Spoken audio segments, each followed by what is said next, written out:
I just needed to be patient for a long time. And that's really the trick, because it's hard.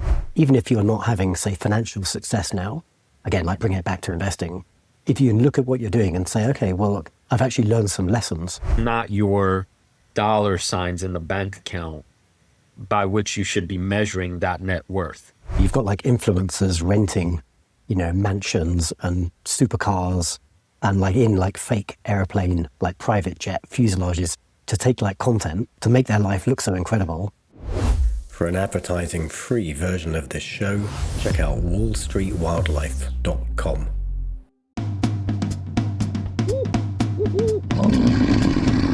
Welcome to the Deep Investing Jungle with your hosts, Luke the Badger Hallard and Krzysztof the Monkey. This week, are we in the midst of degeneracy gambling culture as investors? And is it getting worse? Also, how PE ratios could be a misleading indicator as to whether the market's overvalued. But is Axon overvalued anyway? Krzysztof's going to tell us about Oddity, doing a bit of technical analysis and also talk about the fundamentals. Plus, we have both made options errors with Cipher, Quantum Computing Inc. and Coherus. And I've got a bunch of options expiring worthless this Friday. Krzysztof's going to give us a teaching of what we did wrong. Yes, sir, Badge. Before we get into all that goodness, let me tell you something, buddy. You are very lucky to even be talking to me this morning. Because I have been in the options course design dungeon for like 18 hours a day for the last 2 weeks. Barely saw sunshine. I smell real bad. There's flies buzzing around my head. I'm borderline degenerate. We'll get back to degeneracy in a bit. But the fact that I could almost clean up to make it for our recording, count your blessings. Very kind of you. Looking forward to seeing the options course. We're going to talk a bit later about it. But yeah, you've been working super hard on this. And we're going to be doing a pilot run for 8 lucky Patreons in like the next few weeks. We're kicking off. Yeah, I mean, and it's wild. You learn 50 times as quickly when you have to teach something. So I've gone into so many corners and I couldn't be more excited. I couldn't be more excited about what I've been cooking up. Meanwhile, you, my friend, have begun season. This is an annual Badger tradition, yeah? Sporting maybe one of the fanciest bits of Wall Street Wildlife merch. Yeah, where's my fancy Wall Street Wildlife ski jacket? Yeah, well, you got to make your own merchandise, right? Like this podcast, don't make it sell. What kind of operation are we running here? Got to make our own merchandise. Yeah, like I reinvented my life like 5 years ago so that I could do 3 months in the mountains every year. So yeah, delighted to be back in snowy climes for another couple of months this winter. Excellent. Good to have you. Badge. Hey, do you know what I did last night? This might please you. I'm in ski season with a buddy, Dave, and I sat him down and I made him watch one battle after another. So I watched that again. What a great film. It's actually better on a second watching. You're right. Isn't it amazing? Yeah, I saw it for the second time over the holidays. It's just, you could see the humor too a little more when you could see DiCaprio's character as just a guy. He just keeps going, right? He just does the next thing well enough to I mean, yeah. Oh my God. Delightful. Awesome. And they just won like Best Motion Picture at the Golden Globes yesterday. So. Oh, is that right? Yeah. Oh, cool. Yes. Obviously, deservedly so. I'm not one to proselytize often, but I've been screeching from the treetops about one battle after another for sure since I've seen it. Not least because my main man, literary love, Thomas Pynchon, wrote the base book, which most people don't know, called Vineland, from which was adapted. You're not gonna tease me to read the book, but I will tell you because it came up in a predictions episode last week. I have already read 2 books this year, and it's only January the 12th. So you have not. Up yours. I have. You have not. What are their titles? One is a reread. It's a sci-fi book called Hyperion by, I think, Dan Simmons. It's like it's one I go back to every couple of years. It's good. It's a good like quadrilogy. And the other, actually interesting, I kind of half read it because I didn't get anything out of it. It's going to be controversial. Wait, hold up, slow down. When you say what do you mean half read it? No. I read that. I read Hyperion. I enjoy that. I half read the second book, which is The Art of Spending Money by Morgan Housel. Yeah, I don't know. I mean, it might be controversial. Like, I like Morgan. I enjoyed The Psychology of Money, but it feels like a one or two idea book that could have been like a blog post, not a book. Interesting. Does half reading something count as having read it? All right, I'll read another book before the end of January, so I'm going to hit your prediction, like 2 books by the end of the year. Anyway, apologies to Morgan fans. He's a good author, but like, I don't know. This one feels like a lot of pages with not a huge number of ideas. Well, you teased us enough. I know this wasn't planned, but if it's just a blog idea rather than a book, what's the main takeaway? I think just be thoughtful about how you spend your money. Like, don't live beyond your means. Don't live in like a culture of envy and aspiring to stuff that you can't afford. Spend money on experiences, not stuff. Kind of, yeah. There's more to it. I got through the first couple of chapters and I just started like whipping through it, and then I got Gemini to summarize it for me. Although, it might have been blasé for you because you live this model, sure, and you've been living it for so long, it probably feels like, swimming in water.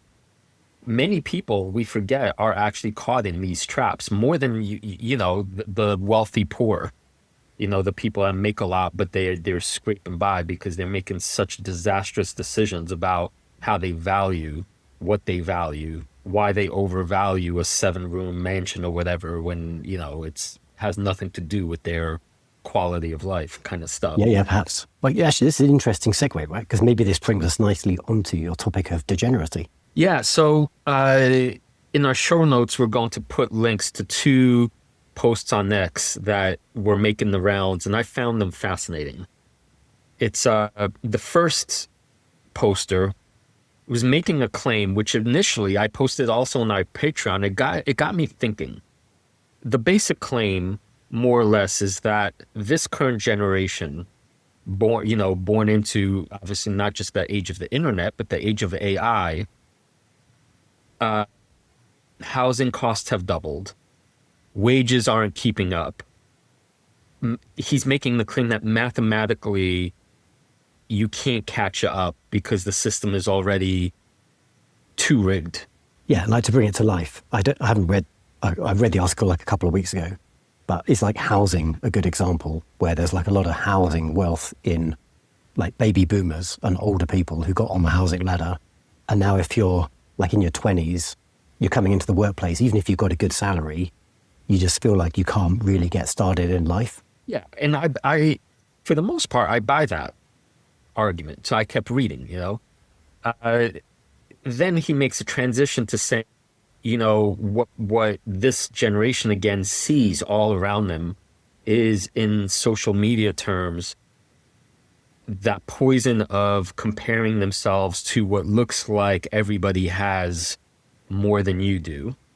So you're not, you don't have a house, you're not keeping up, but everybody else somehow is, right? That psychological state. Yeah. Then he layers on top of that, oh, by the way, this AI thing is coming. And it's not like, from this perspective, not like jobs are going to be all of a sudden more bountiful. It's like, no, there's an overlord coming and you better watch out kind of feeling, right? So his conclusion is that this is leading people to becoming more or less degenerate gamblers, not necessarily because of, let's call it for sure, deep problematic psychological addictive habits, but because of the structural position they've been put in.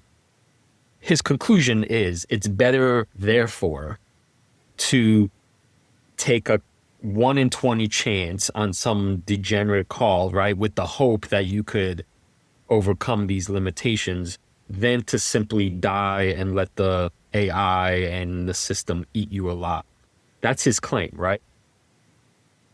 Ultimately, he ties it, I think, for our investing purposes. He therefore said, okay, what do you do with this as an investor? He's like, okay, you basically invest in the gambling sites, the sites that take a little bit of rake from every transaction, like, for example, DraftKings or Coinbase or Polymarket, obviously being the latest fad. Or maybe, and maybe we'll get just a sidebar a bit. Maybe we'll loop back to this later in the conversation. Like you might, if that is your thesis, like society is screwed, people are gambling from necessity, therefore I'll invest in the gambling sites. You know, maybe that's like immoral. Maybe that's, you know, tantamount to owning like tobacco stocks or, you know, whatever your kind of principles might be in life. But anyway. Yeah, absolutely. Absolutely. So anyway, I posted this on Patreon because I thought that half of actually said, I think, quote, this is worth reflecting on, to our patrons. What's interesting is that when you read the comments, many people were like, yeah, right? This is, okay, I got to go all in, right? I got to now become, you know, more of a degenerate. That's not what I was saying. I didn't comment on it much more besides, let's reflect on this. And then not too long after, I read a second response to this, which hit me even harder. And I thought it's more aligned with what we're talking about. It's not an outright denial that these are issues. These are issues, and we don't know exactly how they're going to unfold. But his response was quite different. It wasn't double down on the degeneracy. It was take a step back first and realize, and I'm going to paraphrase and maybe add my own 2 cents here, that adding skill sets now has never been easier than at any time in the history of humanity, as long as you have access to, call it, the basics, an internet connection, right? And maybe hopefully if you're not, you know, in a really developing country, like a bank account, if you have enough to pay for some subscription, like a GPT or whatever, you'll be more than fine for this purposes, right? So compounding skills now is the way out. The problem is, Badge, I know your ears are already burning. It's that word compounding. People in general don't have enough patience in the degenerate kind of culture to put in, let's say, a year or 2 or 3 of skill acquisitions so that they could see how bigger it gets in the 3rd year. Does that make sense? Yeah, totally. And it's, you know, it's fueled by that social media dynamic. You know, you've got like influencers renting, you know, mansions and supercars and like in like fake airplane, like private jet fuselages to take like content to make their life look so incredible. And that, you know, you see on Instagram, you see like these young guys and girls living this incredible life. And then that drives you to this, like, I've got to be in a rush. Like, how come these guys have succeeded? And I'm like, they're younger than me. And like, why is it taking so long for me? But you can't get rich quick. Like, you know, if we bring it back to investing, but you're right about building skill set as well. You know, you got to put the work in and the foundations in. And it's not a couple of years, it's like a couple of decades to get to the point that compounding, you know, really starts to take off. Took me, 10 or 15 years before I got to the point that like my investing returns in any given year were on average more than my salary. And that's the point where like the steamroller really started to roll. But you can't just fast track your way there. If you could try and gamble your way there, if you're lucky, well, probably, you know, 99 other people were unlucky and you were the lucky one. Exactly. So we have the problem and the solution sort of already. To me, it's quite clear. You could either go for the quick win, the quick kill, but that has a negative expected value by design. You're betting against, you're playing against the house. You're not going to win. Or, I'm sorry to use myself in this example, but it's so close to home. I was telling you how I've been, you know, cooking this options course nonstop for the last 2 weeks. I am my mind is just continuously being blown at what is now available to these paws if I just like sit in my seat, buckle in, and then when the first thing doesn't work and this thing breaks and that thing blows up, if I just continue focusing in using the amazing AI tools to help me fix the things that are breaking. In other words, I'm saying this is a character issue. This is like, can you just learn the hard way, learn the old school way, and not give up and continue sort of grinding? Then with that mindset, my God, there's nothing that's not possible for anybody. So that's kind of pushback number two. And then the main pushback number two is he says, just reject the social media comparison machine. And for me, as a Buddhist, philosophically grounded person that swims in the water of money is not the solution to anybody's problems, we talk about this nonstop. It's your character and it's what you do with the money, aka how it opens up time and friendships and experiences. That's the solution. So if you just get away from that social media nonsense, then the degeneracy bit basically stops being as toxic to you. If you're optimistic and you look at even if you're not having, say, financial success now, if you can look at what you're doing, again, like bringing it back to investing, if you can look at what you're doing and say, okay, well, look, I've actually learned some lessons. I may have underperformed the market. I may have lost money like in the last 2 years, but I've learned a lot and now my process is better. And so like I'm still moving forwards. Right. Absolutely. And so the ribbon, I think, on this exchange was this particular responder replied actually quite explicitly with, you got to double down instead with something like faith. And he actually talked about his own Christianity, which is perfectly fair, I think, in this context. It doesn't, I think the bigger point is whether it's Christianity or whether it's, pick any of the candidates for how people find faith. The point is the same. It's not your dollar signs in the bank account by which you should be measuring that net worth. And if you fix these basically three orientations, then I think the degeneracy impulse will be much less existential. It won't feel as, oh my God, I have no options. I have to take this, crazy bet. You know what the irony is, by the way, as I'm talking about all this? Polymarket just went live for me in the US. I got off the watch list. And so I threw in like $25, and there's some football games. And it's just astounding how easy it is now in all the ways to just bet on everything. And like, oh my God, it's just what a wild world. This is the next frontier that we'll be dealing with. So anyway, that's another topic. That's cool. It's cool. We've had that stuff in the UK for a long time. Some app called Betfair, which kind of does a similar thing, peer-to-peer betting, and you can bet on like the next point. Doesn't have to be like the whole match, and you can bet on random stuff. I think that's, if you treat that sort of aspect of gambling as fun and entertainment, I think that's okay. It's healthy, as long as you don't let it spill over into like dominating your finances. Yeah. And you know what? Actually, because we're also designing our Las Vegas outing for our Wall Street Wildlife Patreons, March 27th and 28th, kids, mark your calendars. In this moment, Badge, I do want to subtly point out that there is probably,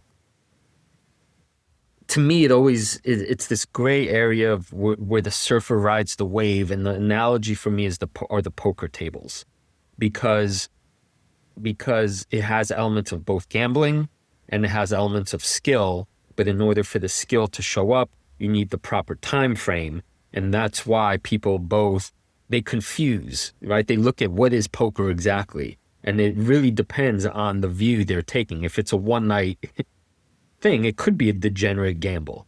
right? But if you approach it a different way, it's not. It's a compounding mechanism that displays your skill set over time. And same thing, right? And so I wouldn't rush. Maybe Monkey's, moral of this story is don't be quick to judge, call it the technology or the platform. First, figure out what your relationship is with that thing, how you're using it, and that'll probably get you off on the right path. All right, interesting stuff. So let's get our hands dirty with like companies and real investing stuff. So you're going to tell us about asset bubbles. Yeah, topic du jour, du month, du last year is the AI bubble, right? I found a more interesting take on this. Not denying that we're in the bubble. We're obviously in the bubble, if you wish. I don't need it. Maybe it's that word that's problematic. More useful, I think, to think about. It shows 5 different historical periods during which there was a massive paradigm shift in technology. So railways in Britain in the 19th century, then we had the 1920s with cars and electricity coming online. Then there was the 1980s. I don't know what happened in the 1980s. That was technological shifty. Obviously, the 90s, we had the birth of the internet and everything moving online. And now we have AI. The point of this chart is to say these kinds of massive revolutions take a while to play out. And if you look historically at I guess it's all relative, at when the technology started to when the bubble peaked, then you have a better sense of more or less how much longer do we have before things actually naturally course correct.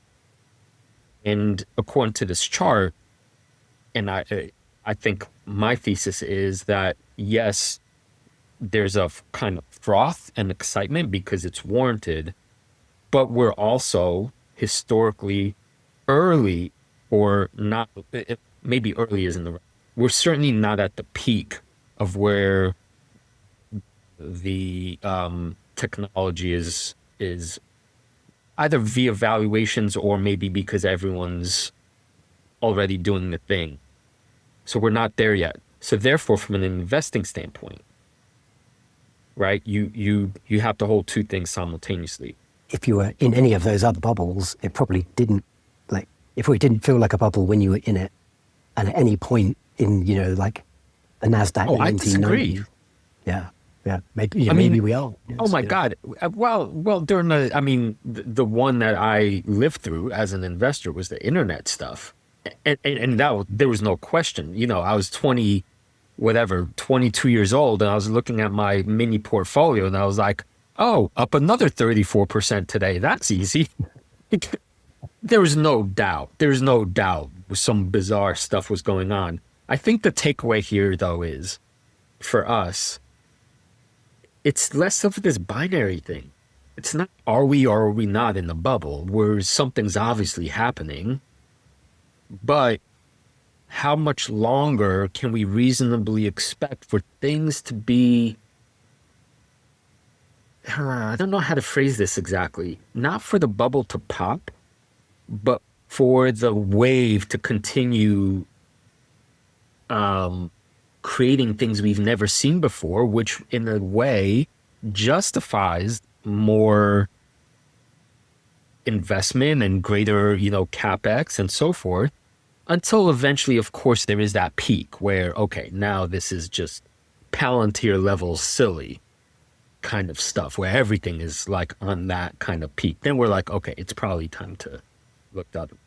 Is it interesting you point at Palantir? Because my takeaway here really is it's quite hard to draw conclusions and look at the whole market. Like, if you're an index investor, okay, you do own the whole market. If you own the all share and the S&P and a few things, and you're well diversified. So some of these conclusions might actually be relevant to you. But that's not our game, and it's probably not the game of the majority of our listeners. Like, we own individual companies, we own stocks, and maybe it's a kind of false dichotomy. I don't know if that's the right use of that phrase, but apply like these big market sentiment things to our own companies. Like, I like to look at the companies I own and try and form an opinion on their valuation. And I did that for Palantir. And, I formed the view that actually it's probably overvalued, like it's fully valued at least. So I've really reduced my stake. I'm going to tell you a bit about Axon in a minute. And like, I've got a similar conclusion around that. Yeah, that reminds us, sorry to bring back this old horse of ours, but a moment where you and I were both very sadly mistaken because of this lens was NVIDIA. And we both did our research and understood that this thing is going to be like wowzers amazing.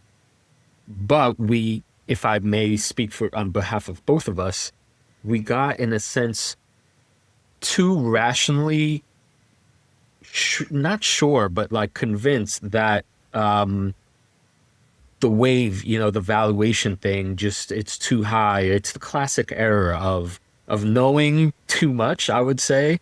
And then you forget that paradigm shifts like what NVIDIA brought in don't happen very often. And so we sold too early because we thought, okay, this is too expensive now, and so on and so forth.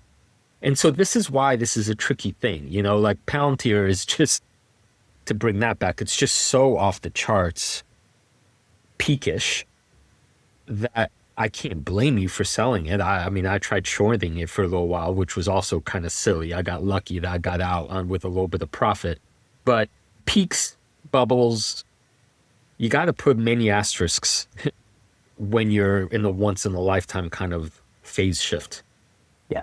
And like, the way I navigate that, and like, there's a lesson here, is you don't have to be black and white. You don't have to be like fully invested or like out of the stock entirely or even shorting it. Like, there can be a gray zone. If you think something's like a bit overvalued or like incredibly overvalued, just own less of it, but still keep some exposure to it. Because if you believe that company is like defining the future, then, you want some skin in the game. Yeah, agree. Proper portfolio risk management and so forth. Badge. Should we bring this around to like PE ratios? Because there's a really interesting topic came up on our Patreon, I think just last night, actually. This is a really interesting article that Tom posted for us, and from a guy called Manu Invests. And the sort of core thesis, so this picture we're looking at on the podcast now, this is like PE ratios over time going back to like the 1980s. And maybe like, what is a PE ratio? Like price to earnings. So essentially, like, how much value, how much real dollars does a company generate after paying all the bills and, running the firm and doing everything it does, like the real money that's created, the earnings, as a proportion of the price, like the market cap. And so today... Wait, Badge, sorry. Can I just one quick thing? The only thing any beginning investor needs to know based on that intro to what PE is that earnings themselves are kind of an accounting, they're an accounting framework which companies can and do easily manipulate because there's lots of variables that go into it. And so when you get more advanced in investing, you begin to look at other metrics because they might be less manipulable. That's all. Just sidetrack. Continue. No, that's right. And actually, that's kind of the conclusion of the article and kind of, where I am as well. But let's go on the journey a little bit, because like, if you're an index investor, so we've described what the PE is for an individual company. And so, the PE of the whole market, which is to say like the weighted average of everything in the S&P 500, is about nearly 30 right now, like 29.8, I think is what the article described. And you could use that. And if you look back through history, like the average PE ratio back in the 1980s was more like 7 or 8. And then, it's this sort of chart that's been really wiggly and it's been up and down, but it's definitely trending up. So you could look at that and you could go, well, historically, companies are being valued at many more times earnings today than they used to be. Like, therefore, the market's overvalued and therefore, we're in a bubble. And so the article's interesting, and it kind of reflecting on what you just said. Accounting rules have changed over the years. So this guy, Manu Invests, points at a couple of examples where, because the way earnings are being calculated has changed, and I'll give you a couple of examples, that has it makes it artificially look like things are more expensive than they really are. And if you back out and you try and do more like an apples to apples comparison based on the accounting rules today as they used to be, then actually things might be slightly overvalued, but they're certainly not like crazily overvalued. So let me just bring it to life with like one of the 3 examples: stock-based compensation.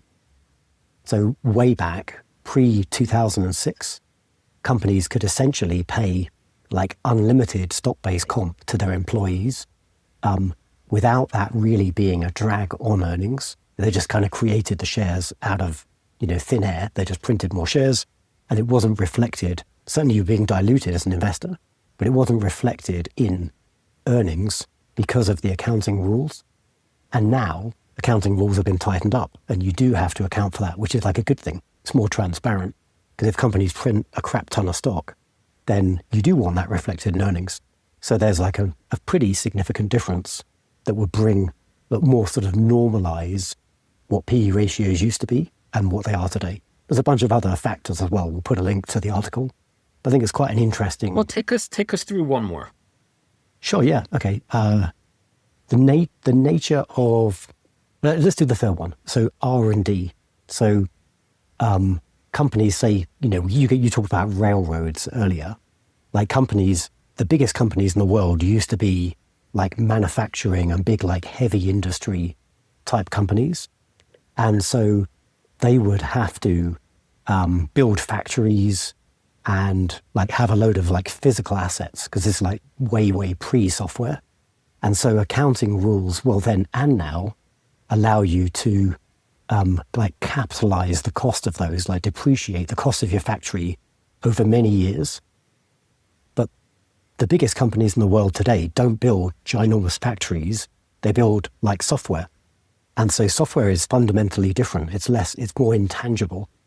And so like the equivalent of the expense of building the factory is like investing in R&D. And so like the Googles and the Amazons are spending a crap ton of money on research and development, but they don't get to like spread that out over many years. They have to pay for their R&D in the year where they spend it. So again, that's like another factor that makes looking at PE ratios historically kind of not a like-for-like comparison with PE ratios today, because the nature of the business has changed. Right, and the accounting rules stay the same. It's the same kind of issue in education, right? We're still using an education system born out of the industrial age, when the way we need to teach young people now is massively different. It's the same kind of problem. That's why, actually, most sophisticated investors prefer non-GAAP earnings in accounting, because it actually, ironically, gives you a more realistic vision of what the company is performing based on the new kind of company it is, which is more likely than not software or digital or just very different standards.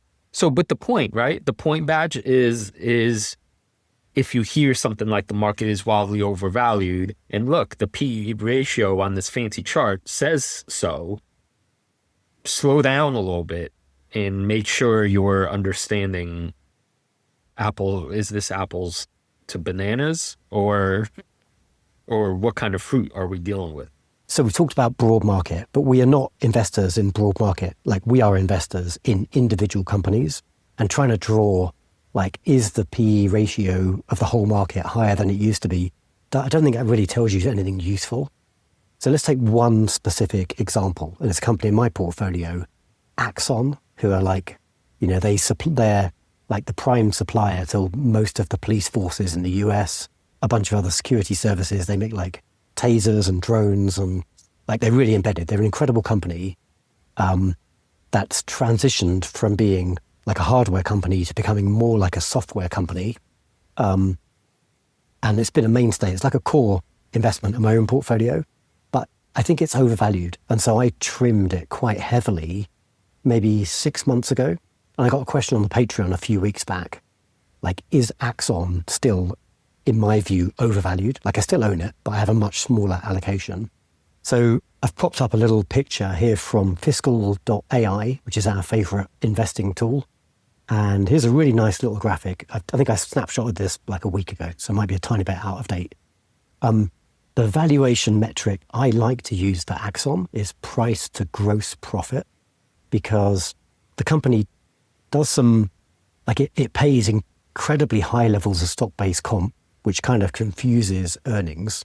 And, it's egregious levels of stock-based comp, but actually it's a bit distasteful. So you can't really use PE, and it's still investing a lot. So you can't really use like price to free cash flow, because free cash flow can be all over the place.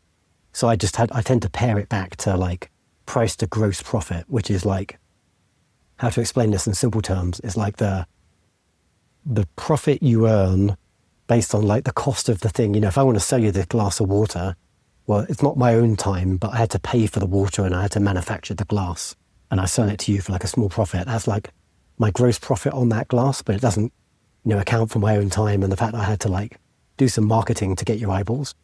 So anyway, I feel like that's a somewhat useful valuation metric for Axon. And if you're on the YouTube, you can see like the green on the chart here, like on a price to gross profit basis, Axon's currently around 32 times gross profit. And when I was buying Axon like way back, it was more like 15 times gross profit. So in my view, it's overvalued, albeit it's kind of come down quite a lot. And I threw stock-based comp onto this chart as well, just to kind of show how ugly the picture is. Like the company's paying, essentially like the founder, Rick Smith, is paying himself more than 20% of revenue, not profit, revenue, as stock-based comp. That's pretty ugly. And it puts me off the company a little bit. So yes, like I think Axon is overvalued, but you do have to look at what the company's doing. And this is like the art of being an investor. Like, has the valuation changed for a fundamental reason? And to some extent, kind of it has. I hinted at it a few minutes ago. Like, it used to be considered a hardware company. And typically, like hardware companies have a lower valuation multiple because they have to like build physical stuff. And if you're a software company, you tend to get a higher valuation multiple because you're much more scalable. Like, I don't need to build 1,000 widgets if it's software. I can sell like 1,000 times what I have because it's just software, right? The marginal cost is quite low of selling like another bit of software. And so there is a good reason why Axon is trading at a higher valuation, but I don't know, it just feels still a little bit pricey to me.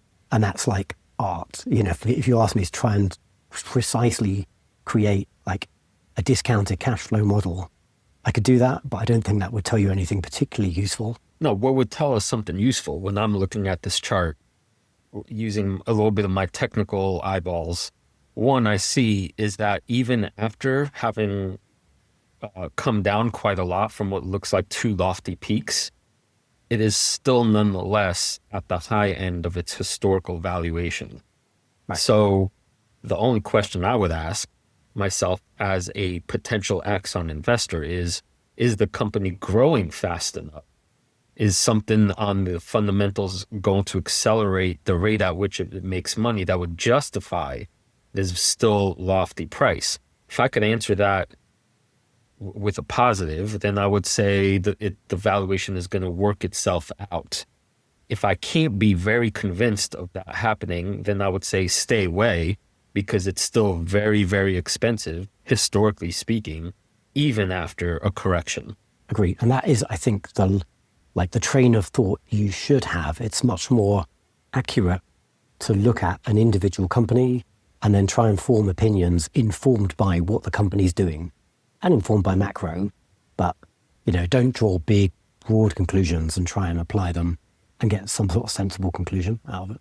Yeah, and Axon, every time I see an Axon chart, it pains me a little bit because we went on that one run and, you were telling me this is your number one bet right now. And of course, through silliness, Monkey did not take your encouragement urgently enough.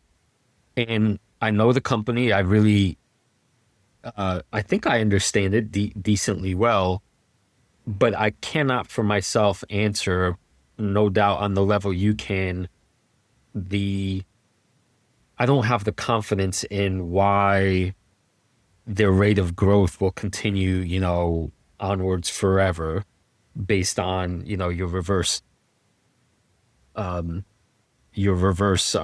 dollar cost model. God, geez, what reverse discounted cash flow model, reverse DCF. Yeah, thank you, reverse DCF. But you who do have a fundamental understanding of their growth trajectory could probably justify why even at these levels it is a good enough investment. Maybe you can definitely make an argument for both sides, but maybe coming back to my comment like half an hour ago, doesn't have to be black and white. You don't have to be all in or all out. Just own a little bit, and then at least it keeps your skin in the game, so you're encouraged to monitor what the company's doing. And if the valuation looks more reasonable, or if suddenly something changes fundamentally and they open up like huge new markets, which they might actually be doing, you notice that because you're reading the earnings reports every quarter, and you can start adding again. Shall I tell you about Monkey's latest addition to the King of the Jungle portfolio, which took place late last week? Ticker is ODD. Company is Oddity. And this is very unusual company for me because it's technically known as a beauty business. I think, what's that other company? ELF, ticker symbol Alpha or Alta. The big broad thesis is that makeup and beauty products never go out of style, but still, it's not in my wheelhouse particularly. But something caught me eye on the big picture level is that they're combining that with AI image, call it that the user is put through a gamut of, call it AI tests, pictures and snapshots and answers to questions. And then the company formulates a more fine-tuned product specifically for that user based on their skin tone and shade. So it's basically cutting out the middle person. I don't know much about the makeup industry other than people try to tell you this matches yours. You need some guy to help you, bring out that amazing deep sea blue of your eyes, whatever. Could I quickly sidebar? My buddy Shen and I are like remorselessly competitive. And I think we're on like ski season or a ski trip in 2017. And we're in like LA after ski season. And we went to some department store and this lady had like some kind of gun that measures like your skin age. And we had $100 bet before we used the gun on who had the youngest skin. I look young, but that motherfucker had, I'll say that again, beat me out. But that MF had like 10-year younger skin, according to this lady's gun. Well, so maybe you are a future Oddity customer.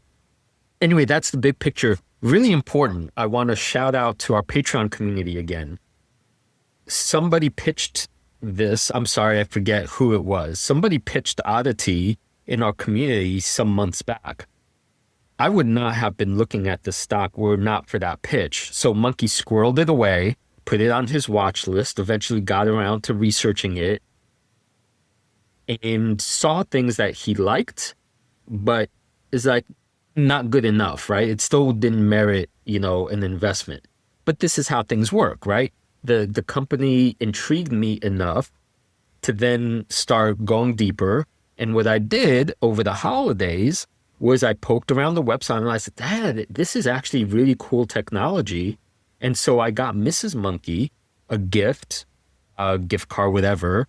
She then picked her own stuff and then is really delighted with what she got. And it wasn't just makeup, it was actually wellness. They have a secondary business that is more about wellness, skin, not hair, whatever, vitamins and not just like superficial stuff. Anyway, that's the big picture stuff. But there's a reason I want to talk about this rather than it just being like, oh, I bought this share.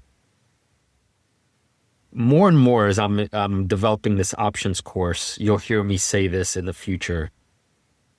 Time, or the variable of time, is crucial to understand and know and admit how you're using this. And there is such a thing as poorly timed investments. It doesn't matter how good the company is, as we were talking about Axon, right? Or how bad the company is. If you could somehow time your entry relatively intelligently, then you will be buying low, selling high, right? But of course, that's easier said than done. And so this is what you'll see here, Badge, is this is the chart that each candlestick represents a week. So it's going back to 2001. Basically, it's the history of the company's price.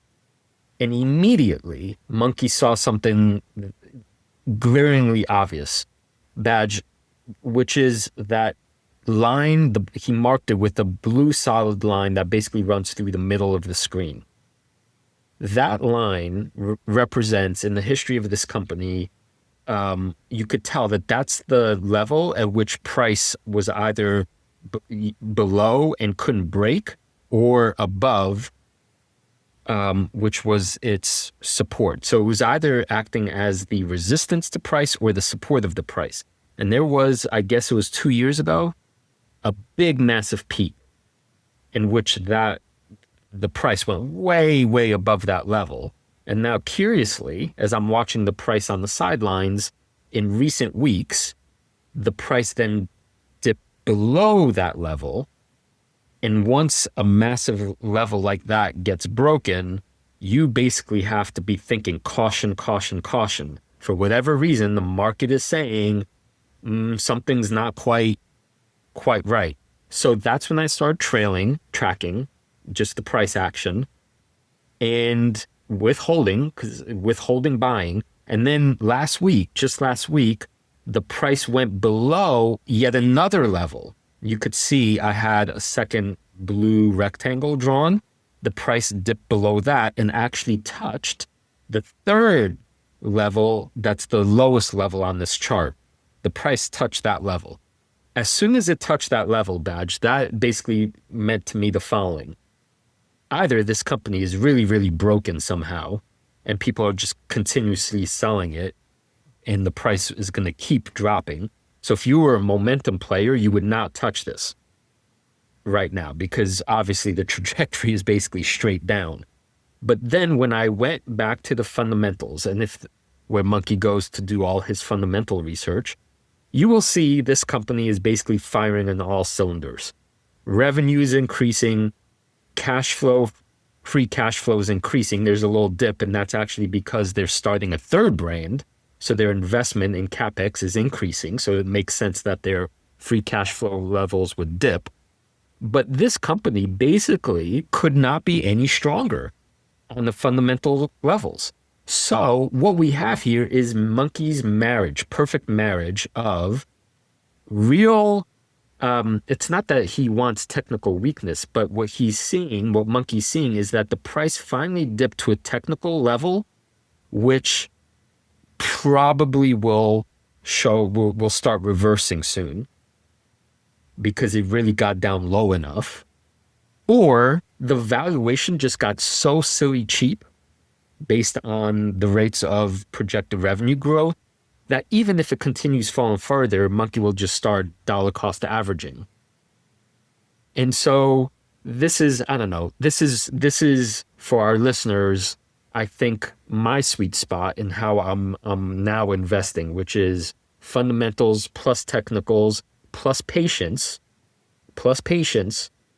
and now watch to see if I'm right or wrong as my understanding of the company grows and I start listening to quarterly earnings and start developing more of a thesis. That's great. And you know, I rail against like these chart guys who just look at like price action and try and form an opinion. But like you're doing what an investor should do. And you're going beyond that perhaps because you're actually going out and like subscribing, buying the product, trying out the service. Like it, you know, you're getting like your own anecdotal experience, plus you're looking at earnings reports, plus you're looking at like technical indicators. And I think together that can be quite powerful. Yeah, and that's really I'm going to go on about this more during our options course, I promise you, because it's key. However, for this episode, I think the moral of the story here is I feel really good about my process because I did not take any shortcuts. And I'm combining tools, and when I combine them, I could feel that mystical problem of trying to get the timing right becomes more probabilistically set up in my favor. I just needed to be patient for a long time. And that's really the trick, you know, because it's hard. I was like, when I first discovered, really, to be honest, when our Patreon poster posted about this company, I was like, cool, this is the coolest thing ever, right? This is going to be a big winner. But what did the price do in the meantime? It kept dropping and dropping and dropping. And had I invested merely on, call it the hype, or because I liked what I saw, I would have lost a lot of money. And so this is a more, I think, professional grade approach. And it takes time to develop, but more on that soon. It's probably a nice transition into like a bit of conversation around options and why the options course is certainly going to be useful for me. Because one of the things about options is it's not like you buy the stock and you own it. And if you can be patient, time frame sort of doesn't matter in some respects. Like as long as you can be patient. But when you buy an option or you sell an option, like there is a date. And that as that date approaches, like that affects the value of the thing you own. And so, I didn't get like wiped out or lose my pants, but I do have options expiring this Friday, the 16th of January, and like a couple of them are expiring worthless. Like I took a put on Quantum Computing Inc. because, I go on and on for the last year about what garbage these quantum computing companies are, and none of them are in the long run, are going to win. But like my bet on this company failing by January the 16th, 2026 was a sucker's bet because I've lost like 97% of my of the money I invested in that. And like my option to buy Coherus at $3, like that's expiring this Friday. That's lost like 99.5% of its value. So yeah, like you got to be right with options, but you got to be right with the time frame as well. So in your options course, you're going to give us like some proper learnings around that stuff. Yes, and I could tell you the two big mistakes here, in hindsight, obviously, because had they worked out, you would have been a great genius, right? The two mistakes here are actually very obvious, and I don't know how avoidable they are in these two instances. They're different though. The mistake with Qubit Badge, because I was in the same boat with you, I just got out way earlier, is that the initial price for those options was too high. Meaning, technically speaking, the IV, which is how the option understands its price, was so elevated because any investor under the sun was basically looking at this saying, this is not a good company. So the market makers are like, yeah, we're going to charge you out the butt if you want to participate in this bet.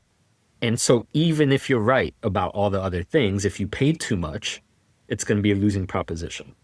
So that's easy way to sum up that problem.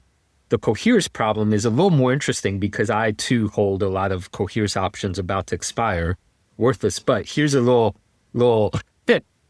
I don't know if it's an irony, but the major JP Morgan health conference that a lot of companies use as a kind of sales pitch for future mergers and acquisitions and basically shop talk in the biotech industry are actually taking place this Tuesday, I believe this Tuesday and Wednesday.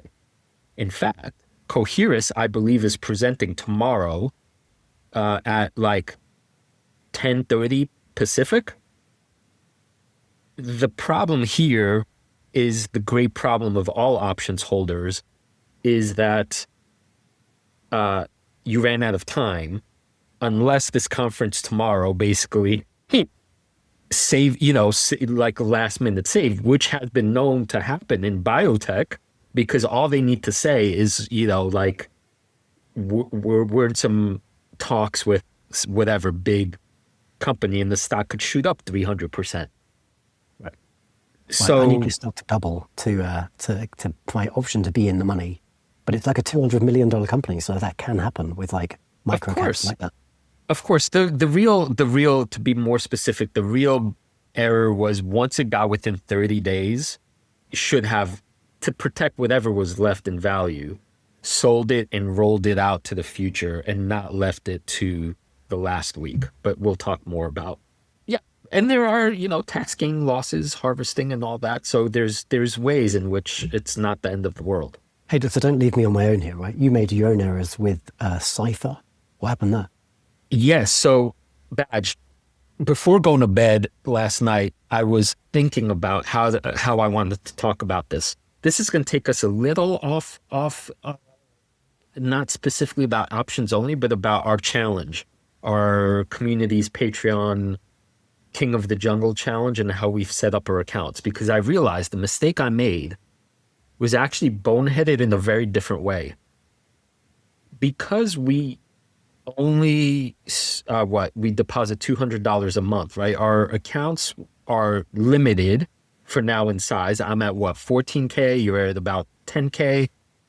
That's still, call it small-ish, given that options require at least 100 shares of something to as either collateral or to sell calls. So basically more sophisticated stuff only happens when you have a larger amount, right? Yep. So at the start, Badge, I just got into a mental framework that says because we can't use margin in our accounts for this competition, I just don't have enough, call it collateral to do call it secondary legs, which involves selling against collateral. So all I've done in our King of the Jungle so far has been buy calls, which is very risky. I actually have sold calls against EOS, but that's because I have 250 shares. So that's the only one position I could do that with. But in the Cipher example, I took a risky call and I actually had a big profit on it. And sometime last week, as I said to our patrons, Monkey's paw was hovering over the sell button and then greed won out because I was like, the technicals are great. And, this company, so I justified, I put myself through the paces. It's not like I was being laissez-faire. I was like, should I sell and take, but greed won out. Let's call it greed for short. So that's the main error. That's how I would answer your question literally, right? What was my mistake? I wanted even more than I already had. But the secondary thing I'm talking about was, here's what I should have done. I should have realized that once you buy a call, you nominally control 100 shares. From the perspective of the brokerage, even though I didn't have the shares, I only have 12 Cipher shares in my account. I bought the call, so I do control 100 shares, and I should have actually sold a call at a higher strike price, which would have worked against the 100 that I controlled by buying the call, and I would have actually profited. Money would have come into my account. It would have lowered my gains, but it would have also lowered my risk. My error, I didn't literally think of it. I didn't think, right, because I was in the mindset that I can't sell calls because of the initial limitations. It didn't occur to me, man. That is my error. Now, because I'm designing the options course, I'm like, duh, it wasn't a question of should I have bought or sold them. It should have been at that moment, I would have decreased my risk, taken risk off the table, and just threaded the needle in a much more sophisticated way. And didn't think of it. But believe you me, Monkey will be back, and I'll use more of these fancy double layers in the future. Great stuff. I mean, I don't even understand the strategy you're describing. So look forward to being the guinea pig in your course, along with our like prototype batch of 8 Patreons, and we'll learn about this stuff with you. Our very noble guinea pigs. By the way, if you're listening to us, Patrons, sorry for Monkey apologizes for not yet explicitly inviting you all because I've been in the lab, but do expect an email within a week or two saying, okay, let's iterate this first version of the course, and I can't wait to show it to you all. And then everybody else will get a larger invite once it's, out of legit beta. And we're going to make this available to Patreons. So like if you're listening along and you're interested, then go check us out at wallstreetwildlife.com. And there's a whole bunch of Patreon tiers. It's not just the options course. This is some brand new initiative from Krzysztof, but there's like a whole bunch of other stuff happens there every day, like interesting alpha, market insight, conversation. If you're at our Dolphin tier, Krzysztof and I share in real time, like our actual trades that we're doing in our real portfolio, in like my retirement portfolio and in both of our King of the Jungle portfolios. Like we're just being transparent with our investing decisions and the lessons we're learning from them. Yes, and even better, now, Badge, lest you forget, our patrons have their own portfolio that they are making the pitches for and then voting on. And right now, that portfolio too is whooping ass. And we are up to 6 companies, with company number 7 being solicited and voted on this month. So it's a learning process for everyone because, correct me if I'm wrong, Badge, it's one thing to listen to a podcast, and it's another thing to start rolling up your sleeves and taking your investing process more seriously and pitching an idea to community and then going through a selecting process and then tracking your results. It's not like paper trading anymore, right? It's something shifts when you become more active. So that is really a virtue, another unsung virtue of doing it this way. And if you're on there and you don't feel up to making a stock pitch, like get involved in the voting anyway, and there will still be merch and recognition for Patreons who voted for the stocks in general that drove like the main returns of the community portfolio. You know what? I just wanted to check in this moment. In this moment, our top selection, which was brought into the portfolio in December, is up 34%. Great stuff. Is that by any chance Novo Nordisk? It is indeed. It is indeed. Yeah, good on you, Badge. Good on you. Something happened with them. It was some big fundamental news recently, right? And was it have to do with the Amazon pharmaceutical partnership or something like that? I haven't really drilled into the Amazon news, but Amazon Pharmacy in the US are now selling like oral weight loss drugs. But it was the drugs themselves. Like I've been buying steadily Novo Nordisk for coming up for a year now, maybe nearly a year, because I wanted like to build the income investing side of my portfolio. But very clearly, like there's a huge untapped market for these weight loss drugs. I've got friends now who are on them, right? They're incredibly beneficial. Like, there's pros and cons, there's side effects. But if you're trying to conquer like an addiction, which might be like a food addiction, like these are incredibly helpful pharmaceuticals. Some people are they're just going to be resistant because you used to have to inject yourself like once a month, go get a jab from your GP or do it yourself. And now it's pill form. You take like a pill every day and like the weight starts dropping off. So like, to my mind, it was like a no-brainer that was going to massively expand the adoption of these therapies. And yeah, like the pills got released in the US maybe like a week or 2 ago. And now like the stock is re-rating. Sometimes investing is easy. Like Although yes, and in hindsight, everything is not only easy, but like the most obvious thing. But sometimes investing is easy. In this case, you know, yeah, seems like it. So right on. So I guess Monkey's last pitch to our listeners is check us out on the YouTubes. But above all, we encourage you to check out our Patreon Wall Street Wildlife community and be active in your comments if you're lurking in the shadows, because you don't know where a little bit of alpha will come from, as in the Oddity example. Forgive me, Patreon, I forget who you were that pitched me that idea or pitched us that idea, but thank you. Awesome stuff. I'm just going to mention again before we close, like our partners at fiscal.ai. It is an incredible tool. I use it every day. Krzysztof uses it every day. They have just repriced their their premium tier, Enterprise, is now significantly cheaper. Like, go check it out if you're interested in building your own models, downloading financials, being able to look at like as reported versus real metrics. It's a really, really powerful tool. If you use fiscal.ai/wildlife, you'll get a handsome discount and that'll help us out. So yeah, like even if you go use the free tool, like this will up your game as an investor. All right. We always end the show with, are you ready to become a beast and an investor? I don't know. That's kind of getting weary on me. I just want to end this episode by saying, Badge, don't kill yourself on the ski slopes. I need you at the poker tables in Vegas in March. So I don't know how good badgers are on ski. You know, I always see them sniffing around acorns rather than like going 100 miles an hour down some black diamond. So there you go, 78 miles an hour. That's my record speed so far.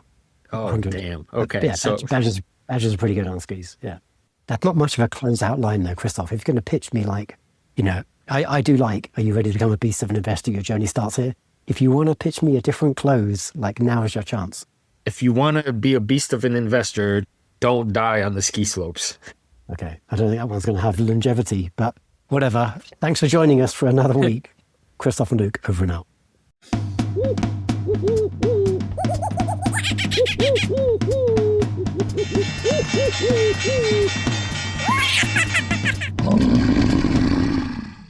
A reminder that the people on this program may hold positions in the companies that are mentioned. Buying and selling stock carries financial risk, which could include loss of capital. The views in this program should not be taken as personalized advice. Before acting on any of the information provided, listeners are encouraged to consult a financial or tax professional.